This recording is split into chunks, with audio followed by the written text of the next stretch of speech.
Every gilded cage is built with walls of comfort. The only question is what you're paying for them.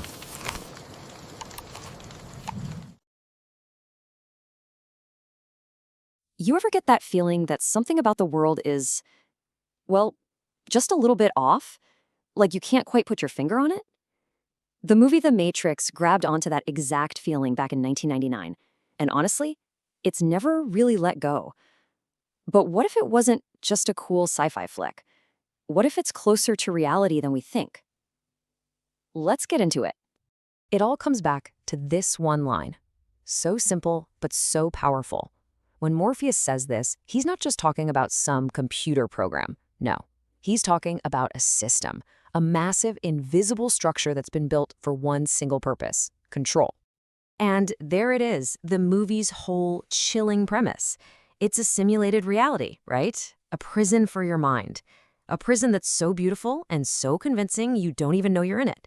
And it's all there to hide a pretty horrifying truth about what's really happened to humanity. Sounds like pure science fiction, but, what if the idea is actually ancient? Okay, so let's jump from blockbuster movies all the way back to ancient history. Because this core idea in The Matrix, this idea that we're all living inside some elaborate illusion, it's not new, not by a long shot.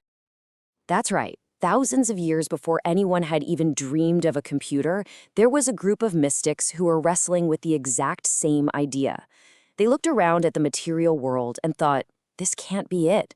This feels fake. They saw it as a kind of trap, a deception designed for the human soul. And this is where it gets really interesting. Look at this comparison. On one side, you have the Matrix, a digital prison created by machines to trap us. On the other side, you have Gnosticism, this ancient belief that our physical world is a prison created by a flawed, lesser god to trap the divine spark that's inside every one of us. The tech is obviously different, but the fundamental idea, a false reality designed to keep us captive, it's practically identical. So if we run with that parallel, it kind of makes you wonder, doesn't it? Who are the architects today? If it's not some sentient AI from the future, then who, or what, is building the systems that are quietly shaping our reality right now? This is the big question, right? This is how we take the metaphor and plug it directly into our own lives. What are those invisible forces that are, in a way, writing the code for our world, influencing what we think, what we buy, and even what we believe? Well, according to the sources we're looking at, the answer is algorithms. Think about it. These AI systems, they don't just give us what we want. They actively shape what we're going to want next. They build these little epistemic bubbles around us, these custom-made realities where our own beliefs are just fed back to us over and over again. They're becoming the ultimate tool for social control. Now, in the movie, people weren't just prisoners in the Matrix for no reason. They served a purpose. They were a resource. And that brings us to our next parallel. And this one is pretty unsettling. What exactly are we powering? The big, shocking twist in the film is that humans have become nothing more than batteries. Our own bioenergy is being harvested to power the machine world. We're not people anymore. We're a crop, literally being grown. Okay, now hold on, because here comes a really jarring theory from a researcher named Jordan Maxwell. He argues that a very similar process, turning a person into a commodity, happens the moment we're born, not with sci-fi tech, but with legal documents. Now, this is a very controversial idea, so let's just walk through how this theory claims it works. So, according to this theory, here's the supposed breakdown. At birth, your mother signs the birth certificate, but she's listed as the informant. The theory claims she's unknowingly reporting the creation of a new product. Then, that certificate gets filed, and it's alleged that your physical body is then used as collateral against debt for international banks. And that red serial number on your Social Security card, the theory claims that's your stock number. So this wild idea of being turned into a commodity leads right into another parallel. In the movie, Neo had his digital self inside the Matrix. This theory suggests we have something kind of similar, a legal fiction, a paper version of you that the system can actually interact with and control. This theory has a name for it: the straw man.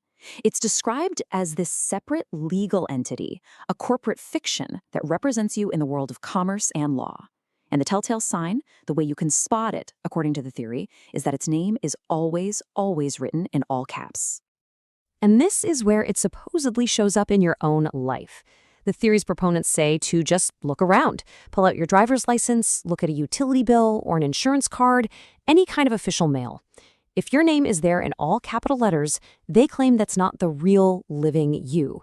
That's your corporate straw man that the system is doing business with. And the supposed implications of this go deep. The theory even re-examines the language of our legal system. It claims a judge rules from the bench because the word comes from the Latin bunc, meaning bank.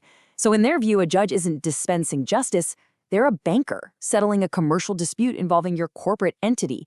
It completely reframes how that world works. All right, so we have gone down some pretty deep rabbit holes here, right? We've explored some really challenging ideas that connect this sci-fi movie to theories about our own world. Which, of course, brings us to the most famous choice in movie history. Do you take the red pill? And what would that even mean for us today? See, today, waking up isn't about literally unplugging your brain from a giant machine. It's about something that's maybe more subtle, but just as important. It's about reclaiming our independence of thought, our mental autonomy, from all these systems designed to influence us. There's actually a term for this: cognitive sovereignty.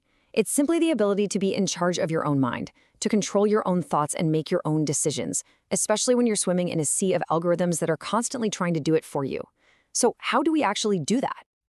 Well, the sources suggest a pretty clear path. It starts with just leveling up our critical thinking, really questioning the information that's put in front of us. It means being aware of our emotions and recognizing when they're being played with. It's about actually checking facts, not just scrolling past headlines. And maybe most importantly, it's about making an effort to understand how these AI systems truly work and how they're shaping your world. In the end, just like in the movie, it really does come down to a choice.